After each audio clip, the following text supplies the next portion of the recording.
What's up guys? So in case you didn't hear the news, Nvidia recently gave birth to the latest member of their Maxwell GPU family, the GTX 950. The new card retails for about $160 USD, competing directly with AMD's R7 370. And much like its arch nemesis, the GTX 950 targets 1080 gaming at high settings, which is where a vast majority of us PC gamers currently stand. Now unfortunately, I don't actually have an R7 370 on hand to conduct a proper bench off, but then again, a budget gamer might not necessarily be faced with the age-old question of Team Red versus Team Green. For about $50 more, the GTX 960 brings a bit more power to the table, but still falls in line with 1080 gaming. So assuming you've got a full HD monitor at home and you're in the market for a GeForce card, does the added performance of a GTX 960 warrant the higher price tag over a GTX 950? Which one do you choose? Will rhetorical questions ever get old? These are the questions that must be answered, and today I've called upon the aid of my Zotac GTX 960 and this EVGA GTX 950 Super Clock to help me do just that. So starting things off with a quick look at the specs, we can see here that the GTX 950 uses a cut-down version of the GM206, the very same chip found in the GTX 960. Having one of its SM shaders disabled results in 33% fewer CUDA cores and texture units, which is our biggest indication of the performance gap here. The reference GTX 950 has a base clock of 1024 MHz and a boost clock of 1188, while our factory overclocked EVGA model boasts an impressive boost clock just south of 1400 MHz. Apart from a slower memory clock frequency, the memory specs of both reference models are identical, sporting 2 GB of GDDR5 on a 128-bit bus.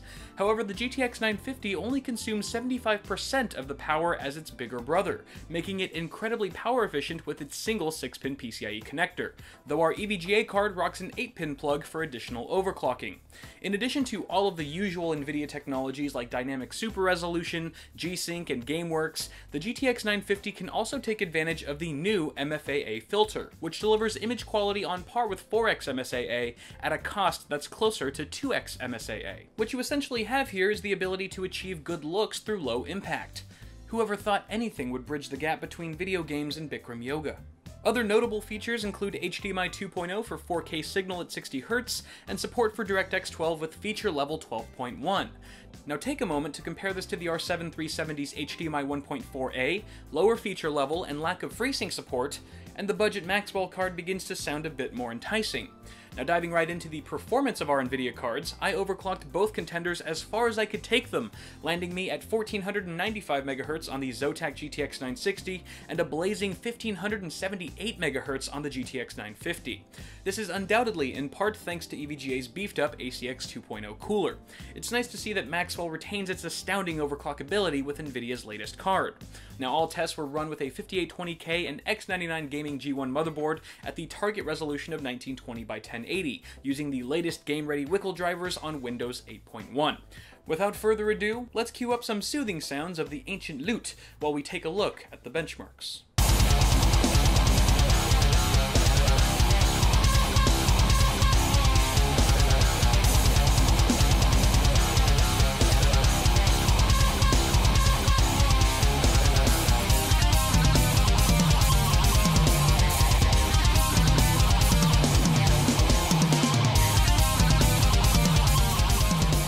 Alright, well, I think it's safe to conclude from our results that the GTX 950 can in fact handle most of today's games at 1080, even at high settings.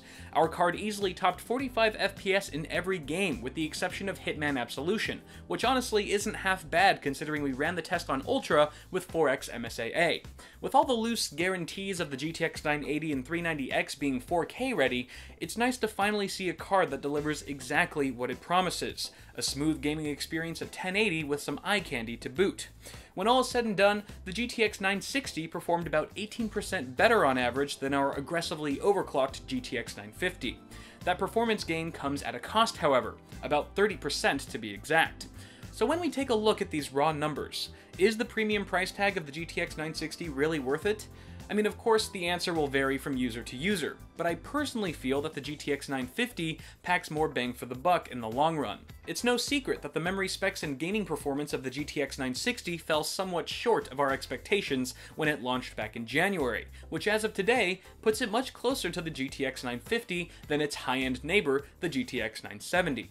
In some ways, this alignment puts the GTX 960 in a weird position, as GTX 950 users probably won't see noticeable gameplay improvements or enjoy higher resolutions until upgrading to the likes of a GTX 970 or an R9 390. At the same time, this is great news for budget gamers who now have a new means of solid 1080 gameplay at a sizable discount. For this reason and many others, the GTX 950 deserves all the praise and approval that the GTX 960 initially missed out on. But let me know what you guys think of this new card from Nvidia in the comments, and don't forget to toss me a like on this video if you enjoyed it. Before you go, you can check the description below where you can buy an Awesome Sauce shirt, or bookmark my Amazon affiliate link and use it every time you buy stuff. It helps me a lot. Till next time, I'm Kyle with Awesome Sauce Network. Thank you guys for watching. Subscribe to the channel if you haven't already. And I'm gonna go get a haircut now, because this is ridiculous. It's like a chia pet.